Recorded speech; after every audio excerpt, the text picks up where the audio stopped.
siguro nanghihinayang lang siya. I think manghihinayang, yung word manghihinayang,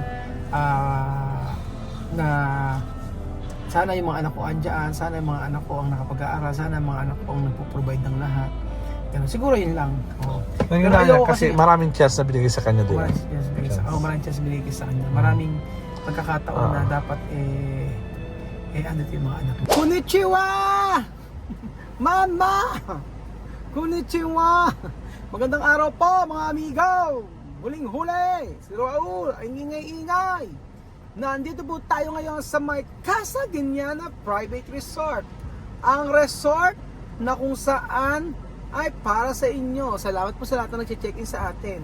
So kung hindi pa kayo nag-check-in sa atin, resort, mag-check-in na po kayo. Murang-mura lang po, affordable, at talaga naman po na matutuwa po kayo dahil masaya dito sa ating lugar. So for today's video mga amigo, let's party! Ayan po mga amigo, papakita ko po sa inyo yung natapos po. Let's go Kuya Beljun. At silipin po natin ang ipinapagawa nating dream house! Ang OA talaga ni Kuya Raul. Let's go Kuya Beljun. So tayo po ay medyo maambon-ambon na. So sana naman hindi magtuloy ang ulan. Kasi pagka natuloy ang ulan, kuha naman ang trabaho. At napakahirap po na pahinto-hinto po yung trabaho. Siyempre nagbabayad tayo ng pasahod. Kaya nga po, let's party! May umuambon-ambon na nga. Oo, muulan. Kailangan natin tupusin mga amigo. Ang dapat natin tupusin, magsusombrero muna ako. So ito ilang araw po natin ano na po yung ginagawa namin dito. Let's go po mga kababayan ko. Ako na nga, Kuya Berlin, let's go na lang. Sama ka na lang sa akin. So as usual mga amigo, hindi pa nakakaabot dito. Ayan, hindi pa po nakakaabot dito yung pinapagawa natin. Dito lang tayo sa part na to. Pero what can you say about ano to? Ba't may mga ganyan? Ano to? Ba't may mga ganito? Ba't may mga tubo? Di ba yung in-order mo yung ko? Yan ba yun? Pang scaffolding? Ito na yata yung mga bakal na pin-order ko, yung 1,500. So ayan po yung mga bakal na in-order ko. So ayan na po yung mga semento na nangangailangan. Ay, nagbabalangkas na sila Beljun. Kahapon lang yan. Ito sa part na to. Bakit na? Si Aba. Asan si Aba? Magandang araw po. Asan si Aba? Hindi pumasok? Bakit? Oo nga pala. Yung kasing pamangkin ni Ninong pamangkin ni Ninang namatay. Aksidente. Kaya ala si Aba So ayan po mga amigo. Ito na po yung bakod na pinapagawa natin. So nandito tayo sa part na kung saan ginagawa-gawa na. Ito na po, mataas na po ang ating bakod. Maganda na rin yung ganyan, nagkabakod mga amigo. Tataasan pa to, di ba? Oo, tataasan na ganyan kataas. Gusto ko taasan na rin. Para at least safe po tayo. So mabilis lang naman ang hollow blocks. Ang mahirap lang po yung paghuhukay. At least hindi pa rin tinipid mga amigo yung ating ang ating bakal dito. Tapos ayan dito. Tapos dito po si Lolo Mayo na agad. Ayan po. Ganyan siya kataas mga amigo. Taas oh. Tapos ayan po si Kuya Beljun na ala ka i-request sa kwarto mo. Pa may i-request ka ang gawin. Wala pa. Wala kang request? Bakit? Ay mag-request? Gamit lang yung request ko dyan. TV, ba't magkagay TV? Di ba ang rules walang TV? May bilhin na ako. Magpagpula ka pa bahay. Nakabilis na. May TV. Request niya may TV doon sa kwarto mga amigo. So ito na po mga amigo ang ginawa nila. Charan! Ayan, meron tayong mga scaffolding. Ano tawag dito? Scaffolding ba tawag dito? Ano tawag dito? Sa bakal na yan? Ano sumasagot sa akin? Ano ba tawag dito? Ano ba tawag dito? Parang sa folding. Mas okay ba may ganyan? Ada Isabel, i-ano natin. Ito na yung pinakatukod. Katukod. Tukod ng beam. At saka sabay-sabay na yata, di ba? Pati yung ano tag doon? Yung forma. Oo, ito na yung pinakatukod niya. Mas okay to. Ganyan tingin mga extra natin kung matibay. Pakipagbitinan mo nga. Kasi nga, di ba bagsak? Dito nga sa part ito, tingin mo kung ano, matibay. Ang taas talaga niya. Yung pinagawa ko pala mga amigo, standard lang. Na standard po yung ating pintuan na lang. Ayan. Standard na pintuan na lang ginawa natin dito. Pero mataas pa rin siya. Ayan, ganyan siya kataas mga amigo. And then ito, mataas po na taas siya. At ito po yan mga amigo. So medyo binili natin to para itong mga bakal na yan mga amigo ay binili natin para po sa company natin. Para meron pong meron tayong gagamitin na in the future. Hindi tayo gagamit ng mga masyadong maraming kahoy. So pag second floor, ganyan na po ang gagamitin natin. At taas naman ito. Nagpapaano na sila ng naglalagay na ng biga.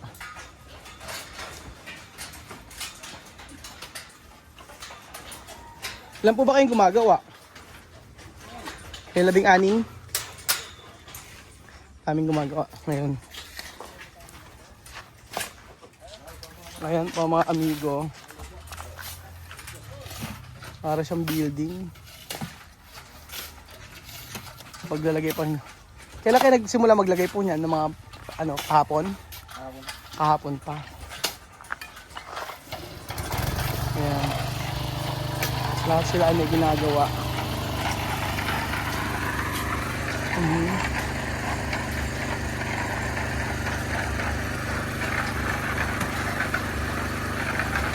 Mas okay daw yan, sinadya sa akin ni Warden. Mas okay yung ganito na merong yung ganitong bakal-bakal ang lalagay.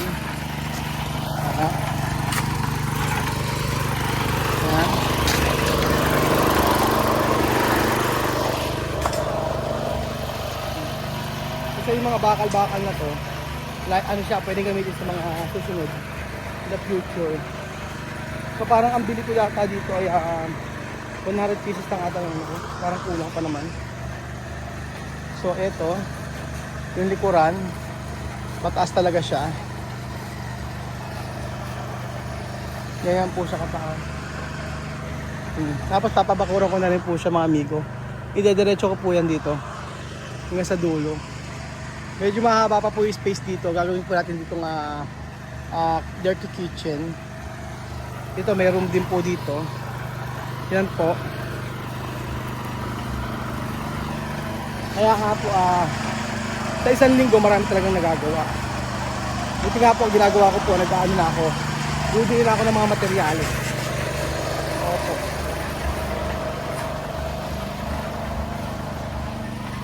Ayan.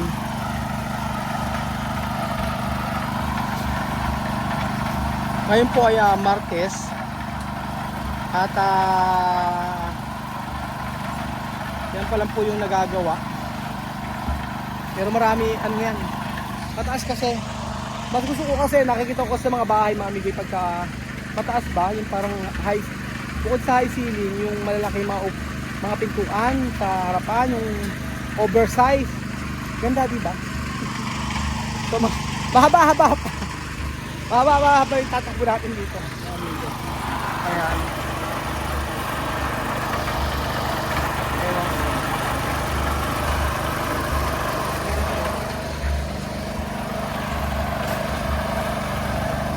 Diretso.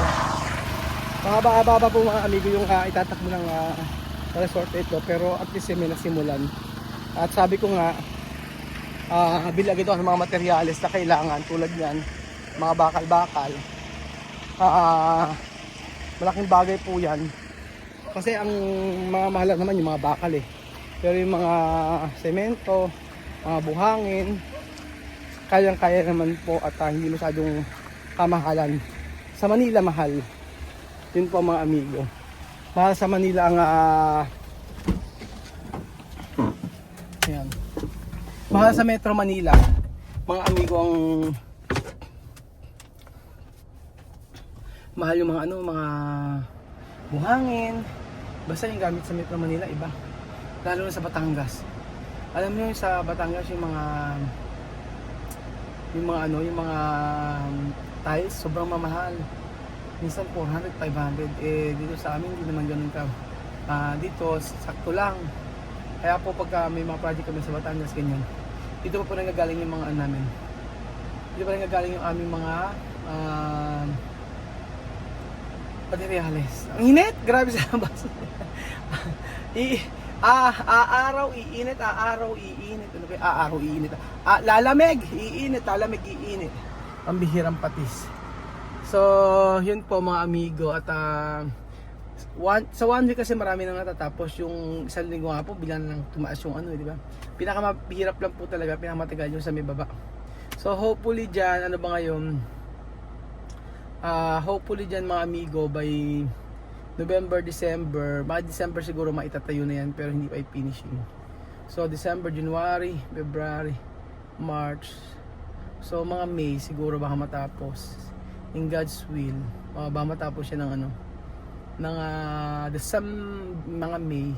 Di tayo sure Mahirap na kasi yung finishing po matagal. Yun ang totoo. Yung finishing mahal sa pagka-construction yung sa huli na kasi masyadong sa pagtatiles saka sa pagpintura.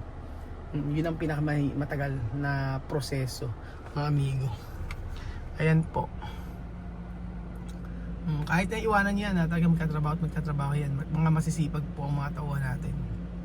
Ayun po mga amigo at yun pa lang po yung natatapos po sa pinapagawa natin. Pero at least na. Yung dire-diretso po mga amigo, di ba? Yung dire-diretso yung paggawa kahit na umulan, umaraw, ganun po. Wag lang talaga may bagyo. Di ba? Pag kasi may bagyo, automatic stop ang paggawa mga amigo. Pero at least sabi si Kuya Roel kasi umuusad na. Umuusad na yung ginagawa sa bahay po mga amigo. So, ayun po mga kababayan ko, ako po magpapaalam na muna sa inyo. Bago kong paalam, tanong ko lang ako sa inyo. Ano? Tanong ko lang sa iyo pala. Yung anong opinion mo dito? At sa tingin mo ba, ang tanong ko sa iyo, Roel. Ano, ikaw nga sagot. Ano tanong mo? Sige, ano? Sa tingin mo ba, sa pagpunta ni Joanna sa Pilipinas, sa palagay mo ba mainggit si TM? Ano ba yan? Hindi man, yung tanong ko medyo Oo nga dapat medyo hindi na natin papasok yun. Sa palagay mo ba, bakit marami kang mainggit kay Joanna pag nagpunta sa Pilipinas? Huwag na natin isama si yun na lang, tanggalin natin yun. Siguro kung sasabihin mo yung kay TM naman, may opinion ko para sa kanya kung siguro nanghihinayang lang siya. I think manghihinayang, yung word manghihinayang, na sana yung mga anak ko andyan, sana yung mga anak ko ang nakapag-aaral, sana yung mga anak ko ang nagpo-provide ng lahat. Ganun. Siguro yun lang. Nanghihinayang kasi maraming chance na binigay sa kanya, di ba?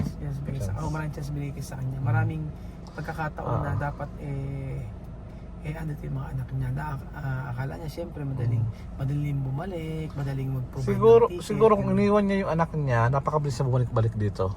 Kasi may sabihin sa immigration ba't dito ka? Because yung anak ko nag-aaral dito. Sabi niya Lulu, Chama may pabalikan mo yung may tatlong bata kong anak mo kasi meron kang reason para bumalik dito sa Pilipinas. Kahit sa lugar nila. Okay, tapos naman na ngayon. Yung sa bagay, lagi mahuli ang pagsisisi, di ba? Pero yung term mo kasi, sabi mo kasi sa akin, naiinggit. Marami naiinggit kay Joanna papunta di sa Pilipinas. Kasi kung wala inggit, di siya mag-message sa maraming mga totoo na. Meron. Marami kasi kung walang naiinggit sa kanya, bakit kailangan may mag-message sa ibang mga Pilipino nagagalit sa akin na kesyo Joanna wag ka punta ng Pilipinas, Joanna ganyan si Raul, Joanna ganyan si Ruel. Kaso nagkamali. Ang ang ano nila is ang katwiran ng Juana, kung ikaw ay nakakatulong sa akin, pwede pa kitang paniwalaan. Pero kung hindi ka naman nakakatulong sa akin, bakit kita paniniwalaan? Wala ka man na ibigay na yung bag sa Wala ka akin. naman yung ambag, oo, ganoon. Tapos di man kita kilala. Oo, hindi naman kita kilala, di ba? Ba't ako maniniwala sa iyo? So, ganun lang yun. Kahit mag-message sa mag-message. Parang ganito lang yan. Parang halimbawa sa isang kumpanya, may nagrereklamo, nag-email, ganyan-ganyan, tapos wala naman basihan, hindi ka naman nagpapakita. Wala naman taong na nagrereklamo, hindi ka naman nagpunta sa opisina, hindi ka naman... Bakit ang Pwede pa niwalaan. Ang tanong, bakit kasi ang Pilipino, mahilig sila Pilipinong maka-colonial mentality, di ba? Dapat nga ang kampihan ng Pilipino, ikaw, kasi ikaw Pilipino. Ba't kinakampihan nila yung ibang tao na hindi naman Pilipina? Ba't ang Pilipino ganun, no? Mas kinakampihan nila yung taong di man nila kapwa kabayan. Kasi diba? Naalala ko si Haris. Naalala ko si Haris. Ang sabi ni Haris, ang isang tao kapag hindi ka kayang pantayan or hindi ka kayang yung ginagawa mo, yung paninira yung ipapalit nila. Yun lang ang sabi niya sa akin. Pero ako personally kung sasabihin na naiinggit, kasi ang sa tanong mo kasi lagi, sinasabi mo kanina, naiinggit si Mame. Binago ko na yun, di ba? Kasi para at hindi mahirap kasi yung context kasi napakapangit pakinggan. Very toxic. Very toxic kasi yung tanong na yun. Ang isipin na lang siguro natin doon ay nanghihinayang na lang siya sa na dapat yung anak ko andyan, di ba? Yung si Wesley dapat kasama din niya, ganoon. Pero hindi sa pagtatanggol ko si Chamame. Ang sabi naman niya sa akin, please Roel, tulungan mo naman siya. O yun lang sabi niya sa akin, tulungan mo siya. Yun yung sinasabi niya sa akin. Kasi siyempre kung ano yung sabihin, paniniwalaan mo. Kasi alam mo na, yun yung sinabi ng tao. Tulungan kasi, si Pang Charme, naging part din siya ng yung pamilya. Naging part ng family. Siya naman nag-message sa akin. Diba? Kahit marami siyang ginawa na di ka nais-nais sa iyo, sa inyong pamilya. Maaari siguro yung sasabihin niya sa akin yun, pero kasi iba naman kasi yung kung paano pakikitungo niya sa ibang tao. Yun. So sa akin na lang, huwag akong magkapadikta, huwag magpapakontrol dahil gawin ko na lang kung ano yung siguro ang nararapat o tama para ganoon. Pero do what your heart desires, sabi nga ni di ba? Gawin mo kung ano yung makapagpapasaya sa'yo. So yung puso, kung mapasaya yung puso. Pero kasi yung salta kasing inggit, napaka-ibil. Napaka-ibil ng salitang inggit. Di ba 7 capital of sins siya? Napakapangit. Kasama sa 7 capital sins. Napakapangit ng napakapangit na salitang inggit. Pagdating dapat laging happy lang. Ayan na yung order so, yun, mo. mga amigo. Thank you so much po mga amigo at God bless po.